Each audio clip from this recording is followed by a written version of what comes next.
सांगली जिल्ह्यातील राजकारण म्हणजे मराठ्यांची खानावळ. एससी आणि एसटी राखीव जागा महाआघाडी किंवा महायुती या समाजातील नेत्यांना उमेदवारी देत नाहीत.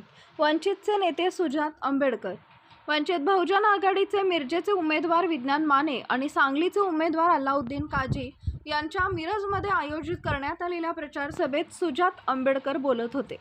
यावेळी मिरजेचे उमेदवार विज्ञान माने आणि सांगलीचे उमेदवार अल्लाउद्दीन काजी, वंचितचे प्रवक्ते सोमनाथ साळुंके, जिल्हाध्यक्ष महावीर कांबळे यांच्यासहित पदाधिकारी कार्यकर्ते मोठ्या संख्येने उपस्थित होते.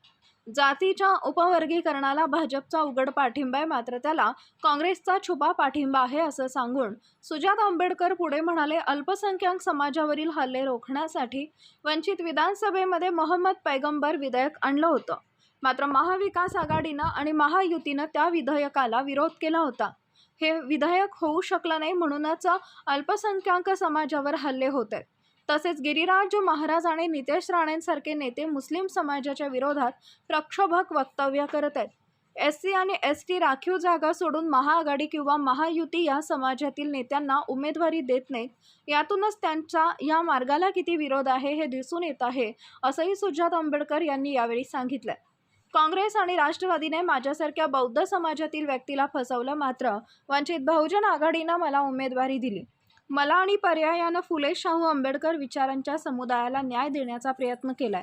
व्यावसायिक राजकारण्यांना सत्तेपासून बाहेर काढण्यासाठी माझ्यासारख्या सर्वसामान्य जनतेसाठी लढणाऱ्या नेत्यांना मतदान करावं असं आवाहनही विज्ञान माने यांनी यावेळी केलंय. दरम्यान या सभेच्या अगोदर मिरजेतील डॉक्टर बाबासाहेब आंबेडकर यांच्या पुतळ्यापासून वंचित बहुजन आघाडी रॅली काढली. मिरजेचे उमेदवार विज्ञान माने आणि सांगलीचे उमेदवार अल्लाउद्दीन काजी यांनी या रॅलीचं नेतृत्व केलं.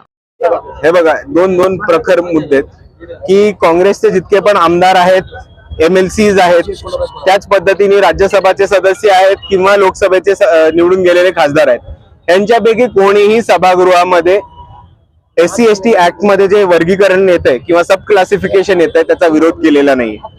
दुसऱ्या बाजूला यांनी सभागृहामध्ये काँग्रेसच्याच आणि राष्ट्रवादीच्या नेत्यांनी एक खास करून क्रीमी लेअर हा SC ST ऍक्ट मध्ये आणू अशी एक मागणी सुद्धा केली होती. त्याचबरोबर राहुल गांधी जेव्हा आता अमेरिकेच्या दौऱ्यावरती होते तेव्हा काही भारतीय नागरिकांची प्रश्न उत्तर करताना त्यांना कोणीतरी आरक्षणाबद्दल एक प्रश्न विचारला होता. तो मूळ प्रश्न जो होता तो आरक्षणाच्या विरोधीच होता.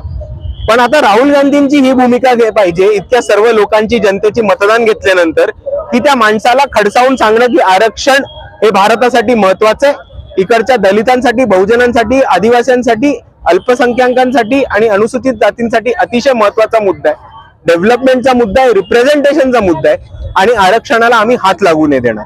ते न करायच्या ऐवजी राहुल गांधींनी त्यांना समर्थन केलं आणि म्हटलं की आरक्षण आम्ही सत्तेत आलो तर संपेल.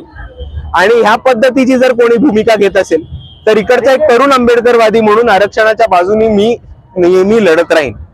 विशाल पाटील मगाशी तुम्ही सांगितलं होतं की किती वर्ष मराठा समाजाच्या नेत्यांच्या मुलांना निवडून द्यायचं, सांगलीच राजकारण म्हणजे मराठा समाजाच्या नेत्यांचे सांगली नाही, मी हे बेसिकली अख्ख्या महाराष्ट्राच्याच राजकारणाबद्दल बोलत होतो, पण ते सांगलीसाठी सुद्धा लागू होतं.